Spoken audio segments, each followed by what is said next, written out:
नमस्कार प्रणाम, कैसन बानी जा रहो सब। आई होप बहुत ज्यादा अच्छा हो खमजा। बहुत ही प्यारा गीत आप सबके बीच में हम रखा तनी, पारंपरिक गीत। हमने यहाँ शादी ब्याह में जब गहना चढ़ावल जाला तौना समय हमने यहाँ के माई बहिनी गीत बड़ा प्रेम से गावे ली जा।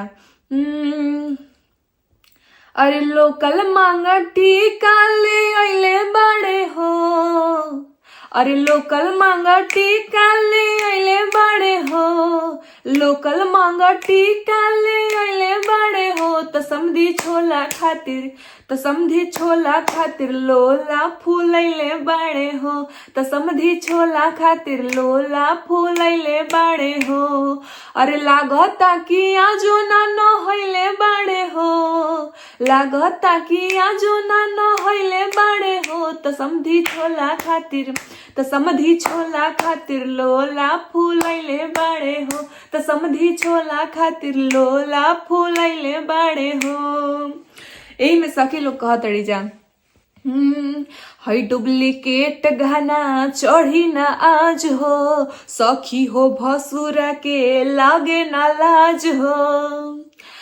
हई डुप्लीकेट गहना चढ़ी ना आज हो, सखी हो भसुरा के लागे ना लाज हो।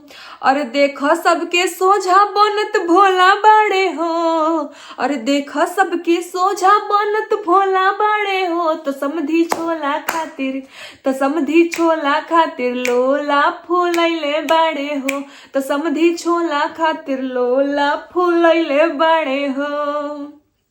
और एक बात थोड़ी चाहिए, अरे खोल के देखावले अइला का कीन के, आंगना में देखल जाई तोहरा होसीन के।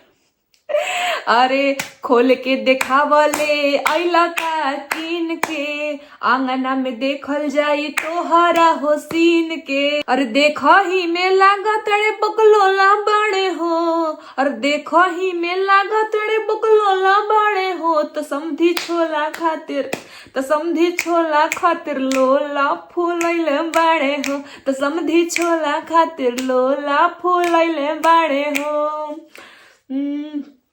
अरे अरे लोकल मांगा टीका ले अइले बड़े हो, अरे लोकल मांगा टीका ले अइले बड़े हो। त समधी छोला खातिर लोला फूल अइले बड़े हो, हई समधी छोला खातिर लोला फूल अइले बड़े हो। अरे लागता कि आजो ना नहइले बड़े हो, अरे लागता कि आजो ना नहइले बड़े हो। त समधी छोला खातिर लोला फूल अइले बड़े हो, हई समधी छोला खातिर लोला फूल अइले बड़े हो।